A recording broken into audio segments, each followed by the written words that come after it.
All right. All righty. Here we are, another Fitz Radio.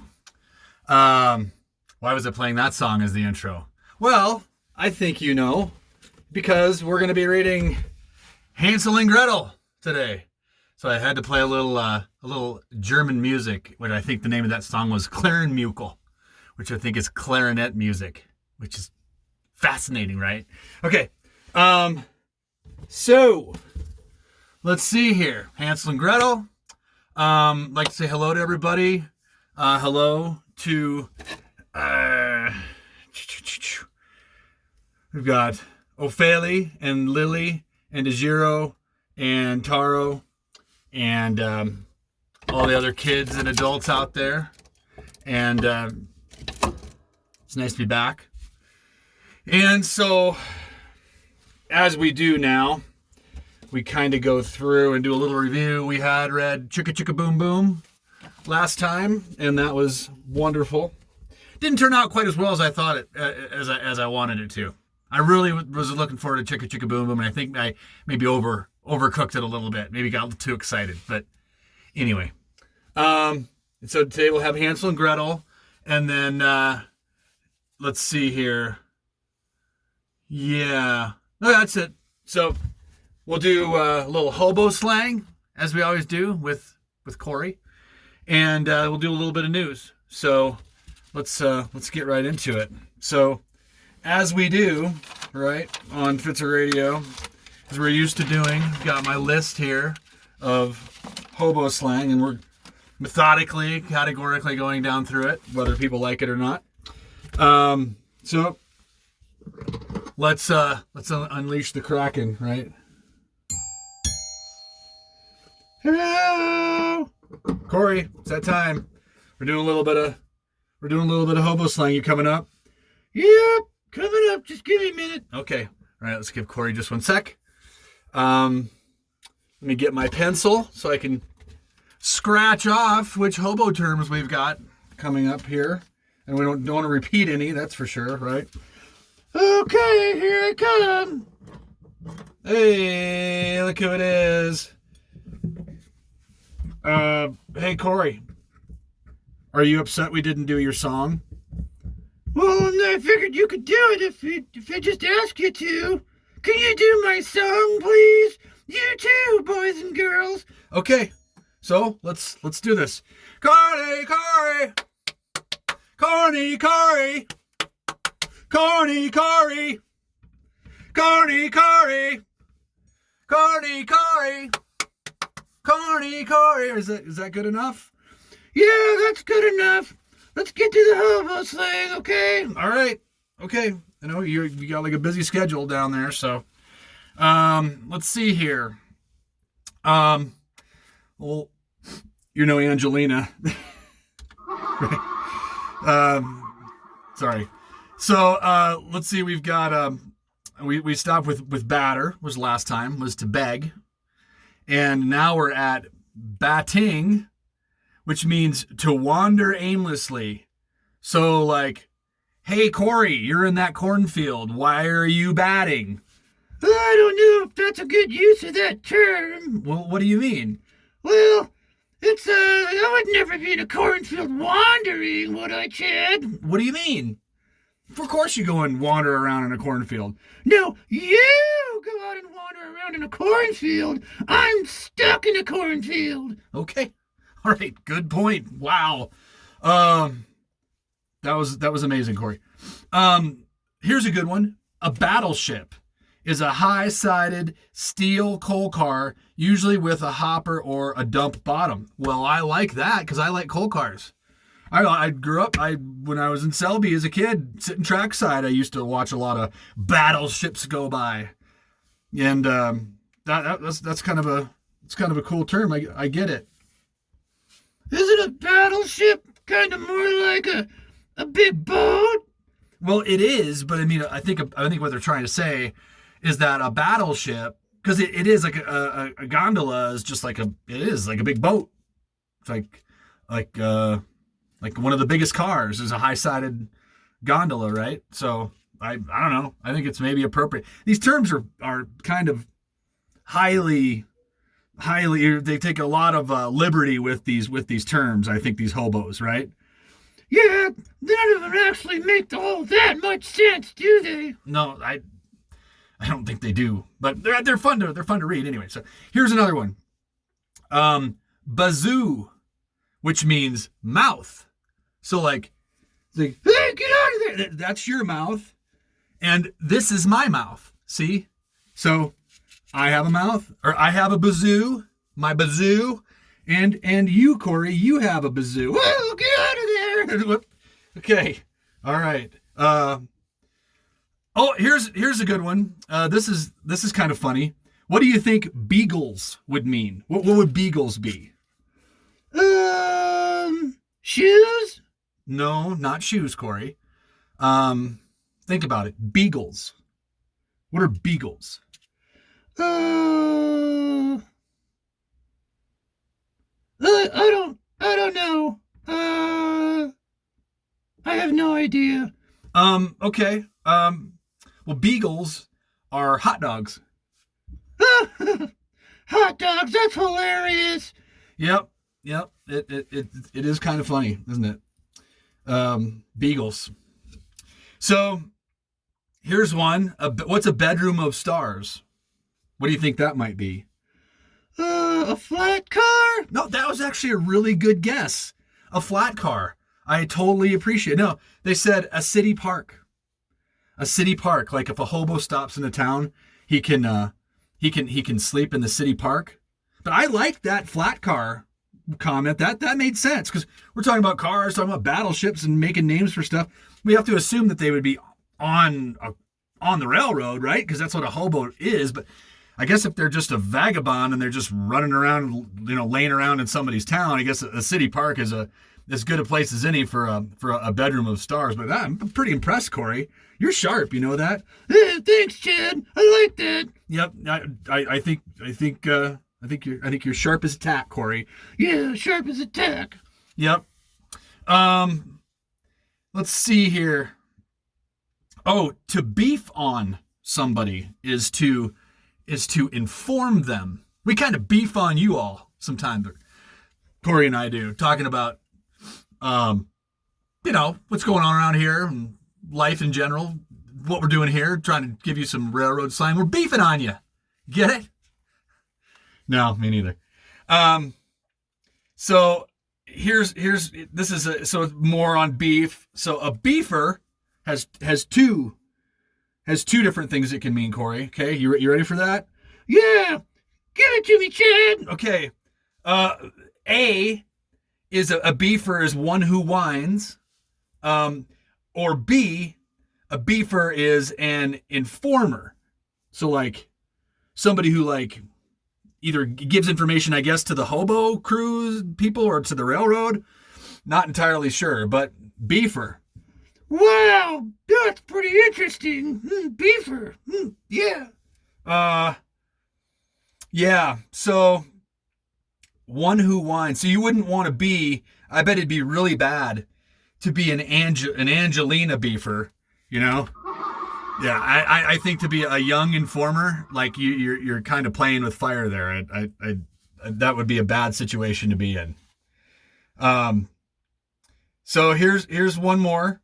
The belly of a drag. You have any idea what that might mean? The belly of a drag. Belly of a drag. No? You don't know? No, I don't have any idea, Chad. Okay, fair enough. So a drag is a slow freight train.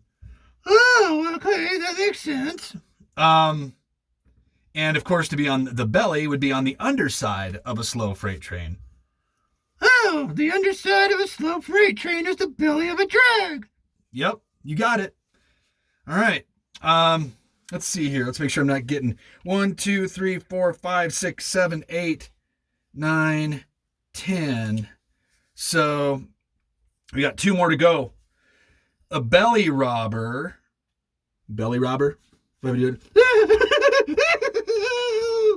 not a belly tickler, not a belly rubber, a belly robber. A belly robber is a boarding boss who tries to save money on food. Anyway, and finally, number 10, we're going to call it a day on that one, is Ben, Ben, like Uncle Ben, like the father of Ajiro and Taro, Uncle Ben. A Ben, any idea, Corey, what a Ben might be? Ben? Yeah, Ben, Ben. Not pen, not like a pig pen, but Ben, Ben, Ben. Like a bear?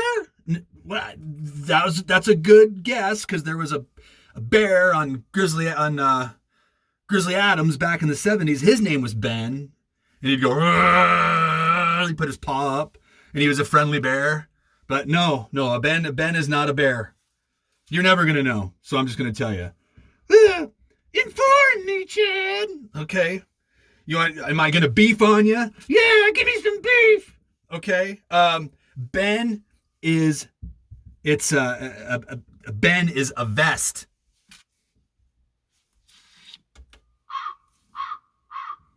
Yeah, that's right. It's a Ben is a vest, which nobody knows except for me because I'm sitting here reading this paper. Nah, nobody knows what hobos mean by saying the word Ben. So anyway, a vest. So with that, I think we're done.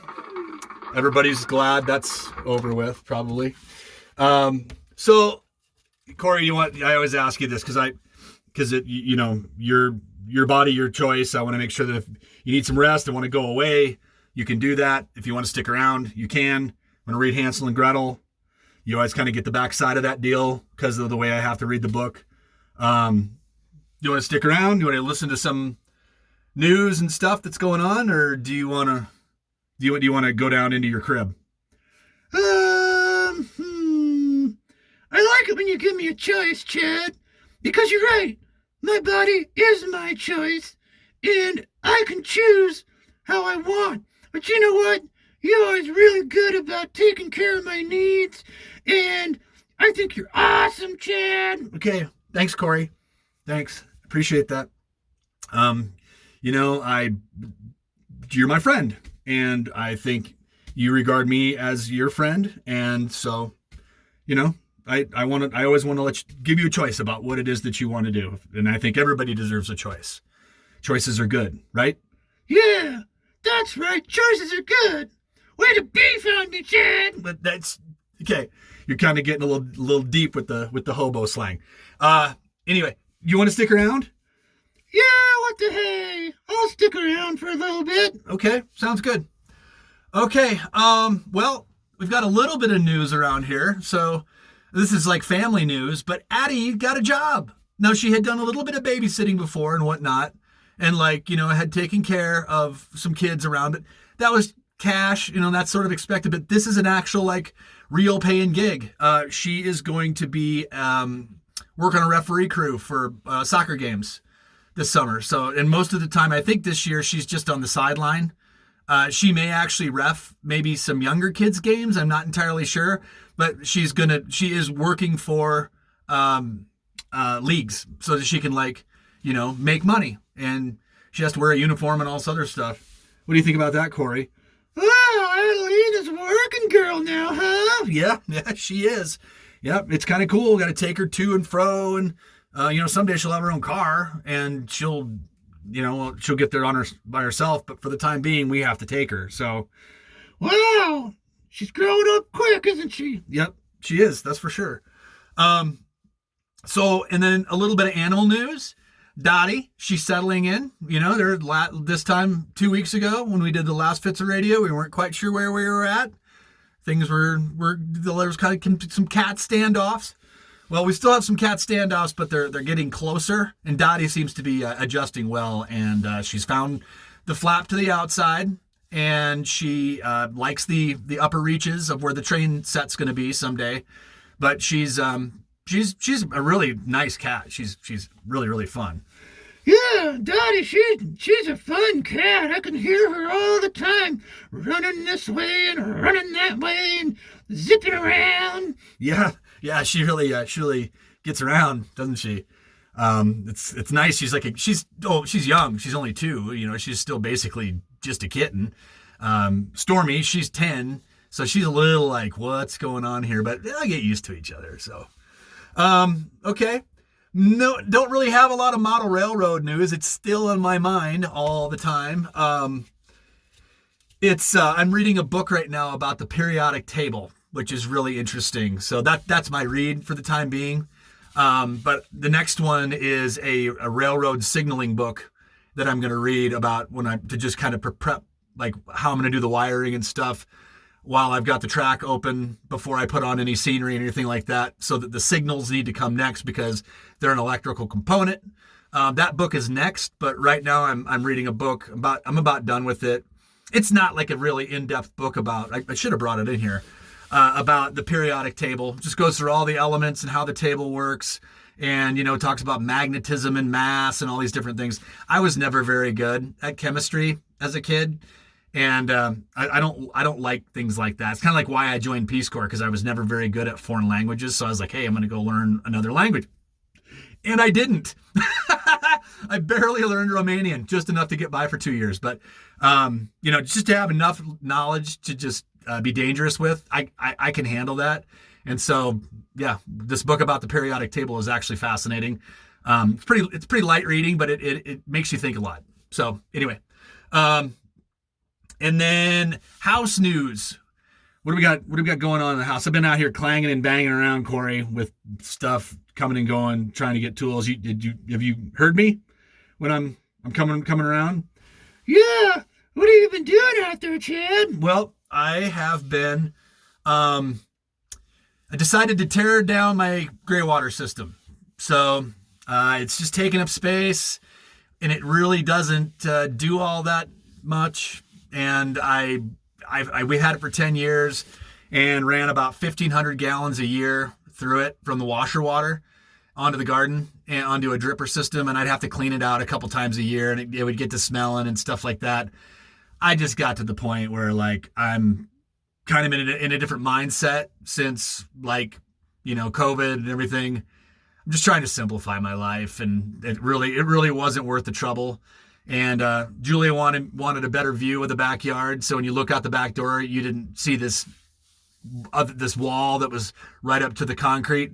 I got rid of some old water heaters, and now it's all cleaned out. So I decided to just clean up everything down from the basement too, and kind of have been liquidating everything. So getting ready for Broomfield cleanup that's coming here in 2 or 3 weeks. So I'm gonna have some stuff to put on the curb, that's for sure. So. Well, Corey, that's all the news. Now it's time for a little Hansel and Gretel. You want to stick around and read Hansel and Gretel, or do you want to go down into your crib? It's a little bit of a scary story. Do you think you can handle it? Kids walking through the woods. Yeah, that's what it's about. It's about kids walking through the woods, and there's a witch. Yeah, let's do it. Just break it up, and if I get scared, I'll go down in my crib. Okay. Okay, sounds good. Whoops. I keep hitting your doorbell. Sorry, I mean to. As a there, Corey. All right. Okay. Let's read Hansel and Gretel. All right. Hansel and Gretel. And this book happens to be by Paul O. Zielinski. Ooh, wow. Yes. You okay back there, Corey? Yeah, I'm doing great. Okay, cool. All right. Hansel and Gretel. This is a classic. Can you guys see? I'll take the light down just a little. Is that good? No. Okay. All righty. Look at that. At the edge of a great forest, there once lived a poor woodcutter. He could scarcely manage to feed his wife and his 2 children, Hansel and Gretel, and this made him miserable. Oh. The day came when there was nothing left to eat in their house but 1 loaf of bread, and he grew terribly anxious. Poor guy. Oh. His wife said to him that evening as they lay in bed, Listen, husband. There's something you must do if we are not all to starve. Early in the morning, take the 2 children, give them what little bread we have, and lead them into the forest. Build a fire for them,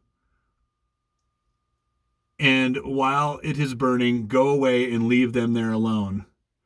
For a long time, the man could not reconcile himself to his wife's plan, but she would give him no peace until he finally agreed. Gonna ditch their kids in the woods? Corey, can you believe that? Yeah, that's brutal. Yeah, it is. Sheesh. Poor youngins. Okay. The children had heard everything their mother had said, and Gretel began to cry. Hush, Hansel whispered. It'll be all right. I have an idea.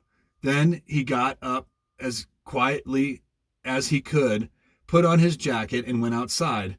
White pebbles on the ground glistened in the moonlight. Hansel carefully gathered them up and stuffed the pocket of his jacket. Wait a minute. Oh, no. Of his jacket with as many as would go in. Then he went back inside, lay down beside his little sister, and fell asleep. What do you think he's doing? Why is he gathering up rocks that glisten in the moonlight? Any ideas, Corey? No. Okay. That's our answer from Corey. Okay, jeez. Early in the morning, before the sun had risen, the parents came and awakened the children. To each one they gave a little piece of bread. Gretel took both pieces and put them under her apron because her brother's pocket was full with pebbles. What in the world? Then they all set out on a path into the forest, and while they were walking along, Hansel often stood still and peered back at the house. His father said, Why are you always stopping and looking back? Oh, Hansel replied, I'm looking at my white kitten who is sitting on the roof and wants to say goodbye to me. Secretly, however, each time he gazed back, Hansel dropped one of the small pebbles on the path. Aha! The boy's mother said, Just get going. That's not your kitten. It's the morning sun shining on the chimney. But Hansel kept gazing back. Each time he did, he let another stone fall. Boy, their mother sounds like a real battle axe. Right, Corey?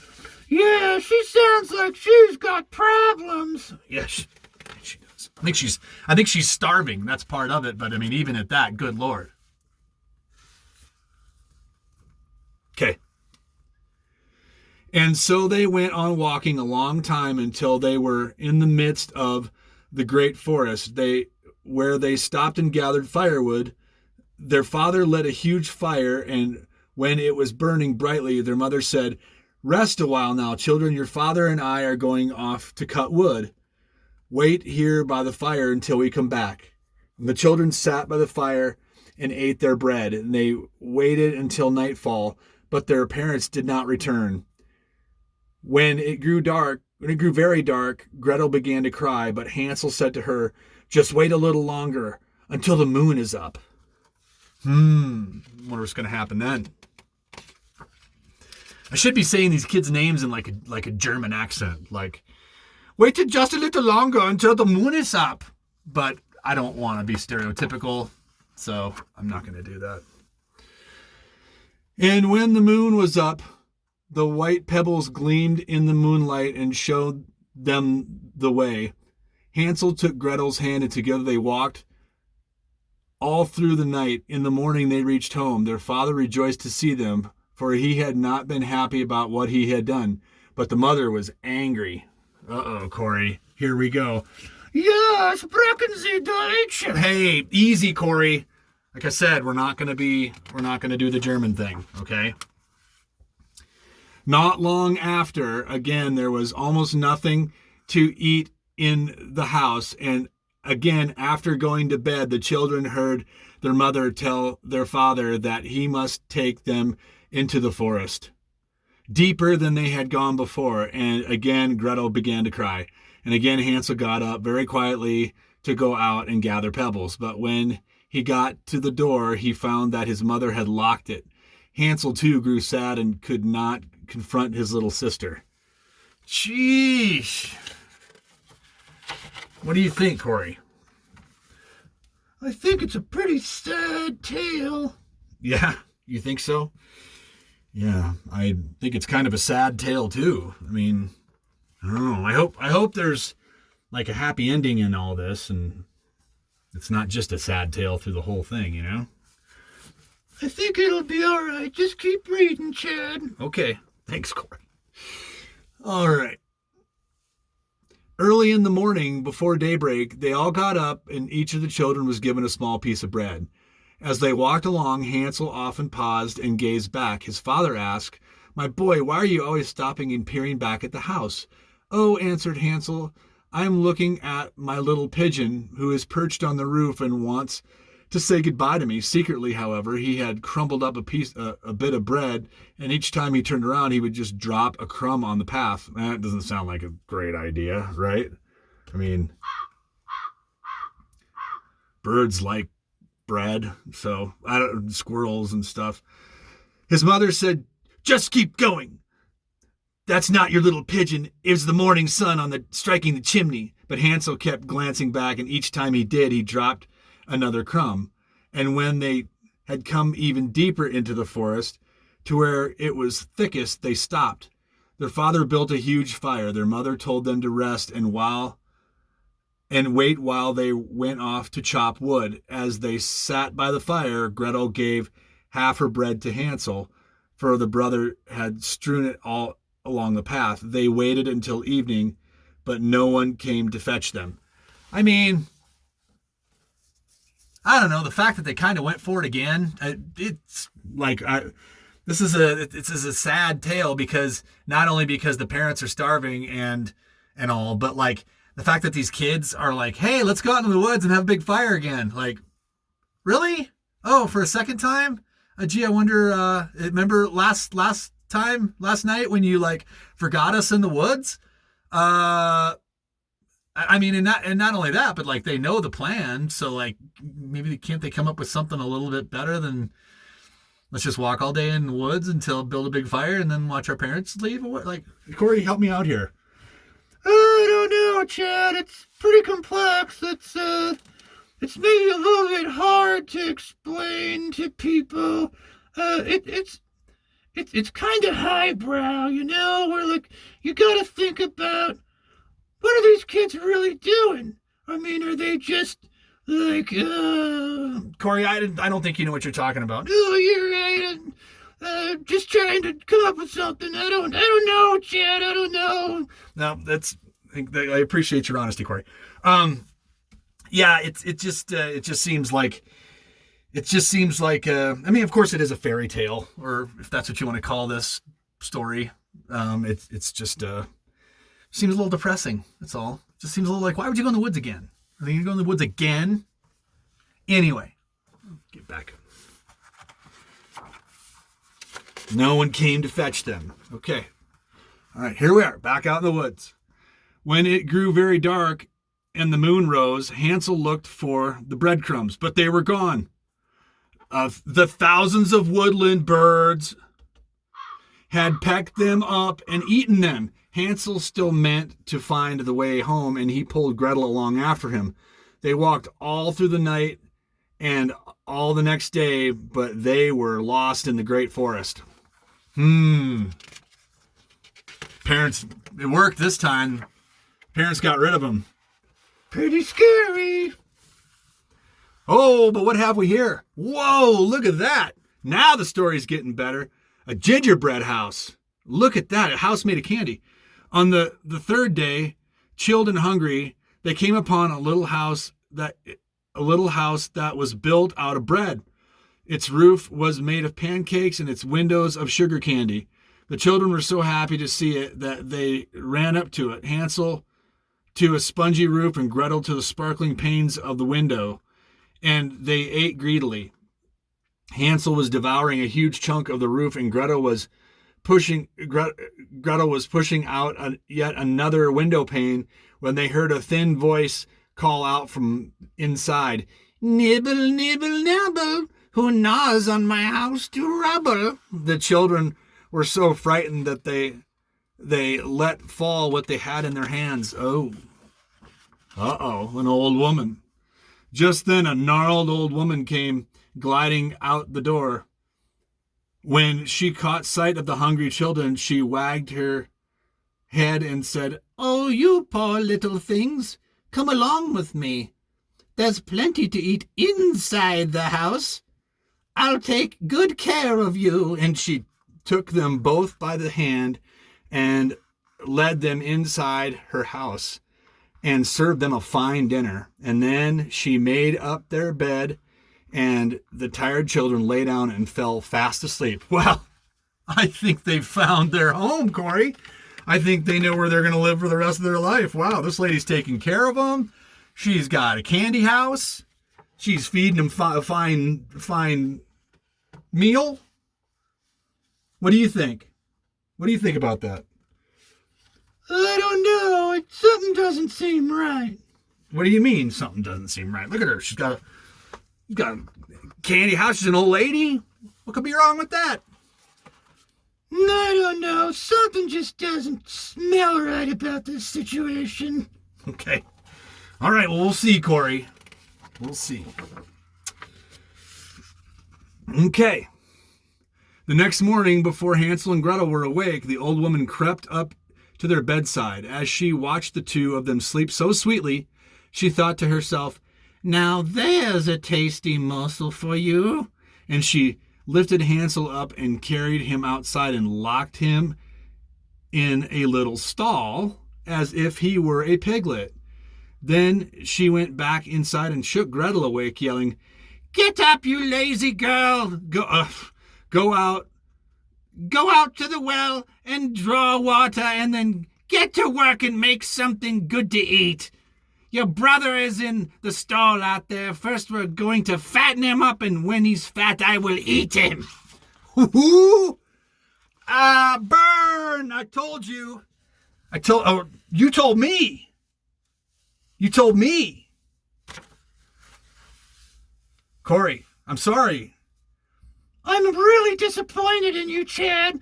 We make this kind of like prediction, and then you come in making it like you said it. You didn't say it. I said it. Jeez. Wow. Sorry, Corey. Whoa. Corey's turning around. He's had enough. Sorry. Hey. Don't touch me. I'm sorry, man. I thought, you're right. I thought she was nice. And you're the one that said something was suspect. Corey, I'm sorry, okay? I'm sorry. Okay. You mean it? Yeah, I do. I mean it. I'm sorry. All right. Okay, yeah. Everybody can make an honest mistake. That's right. Just forgive and forget. Sorry, Corey. Sorry. It's okay. All right. I'm going to keep going. Keep going. A little tension in the book, a little tension in here. Okay. Gretel was terrified of the old woman and had to do as she was told. Every day she brought Hansel water and lots of good food to eat. She herself got nothing but crayfish shells, which aren't all bad. Each day the old woman went to Hansel's stall and told him to stick out one of his fingers so she could feel if it were growing plump. And each day Hansel held out a bone instead of a finger.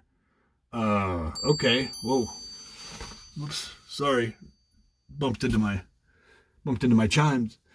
One evening after 4 weeks had gone by and it still seemed that Hansel was growing no fatter, the old woman said to Gretel, Now be quick about it. Go out and fetch water to fill the cauldron. Tomorrow morning, whether or not your little brother is fat, I'm going to slaughter and boil him. While you are getting the water, I'll be kneading dough. We'll bake bread while he's cooking. Gee, mini Christmas, Corey. Did you hear that? Yeah, she means business. Yeah, yes, she does. Man. Early in the morning, when Gretel got up to light a fire under the cauldron full of water, the bread was already in the oven, and the old woman called out to Gretel, Come over here right now! It smells as if the bread will soon be done. My eyes are weak. I want to look and see if the bread is turning a golden brown. If you can't see in far enough, then get on this board and I'll push you in. There's plenty of room in the oven. Once you're inside, you can take a good look. Now the old woman really meant to leave Gretel in the oven to roast, but Gretel could tell what the woman had in mind and said to her, I'm not quite sure how to go about it. Could you show me? If you get on the board, I'll push you in. Smart. Uh-oh. And the little old woman sat on the board, and Gretel pushed her into the oven as far as she could, and then she slammed the door and fastened its iron bolt. Inside the oven, the old witch screamed and howled, and while Gretel was running away, the old witch burned to ashes. Jeez, Corey, did you hear that? Yeah, that's crazy. Gretel ran directly to Hansel's stall and let him out. And she told him what she had done, and the happy children hugged and kissed one another. All right. Burned up the witch. Let's go maybe grab a little bit of snack off of her house, you know. Probably be hungry. Maybe not. I stand corrected. One last time they went back inside the witch's house. Everywhere they looked were precious gems and sparkling jewels.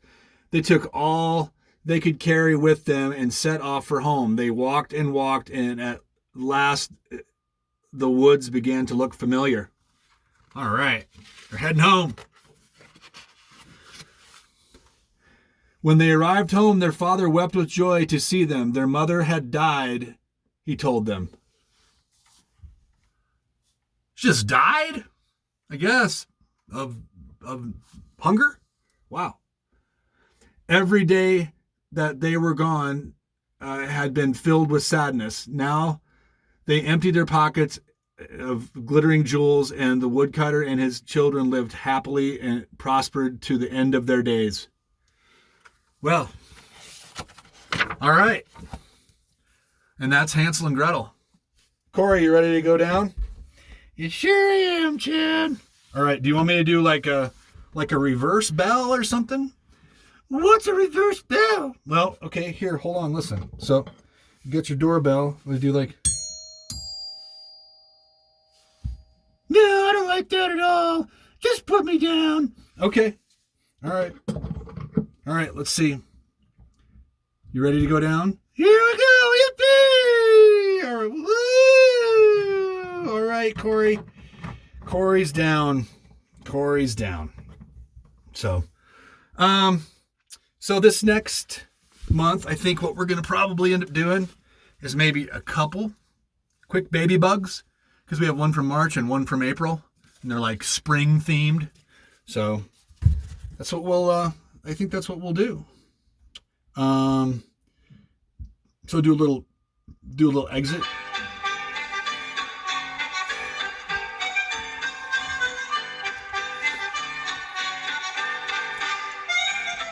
Bye-bye, kids. Bye-bye. Bye-bye, adults. Bye-bye, everybody.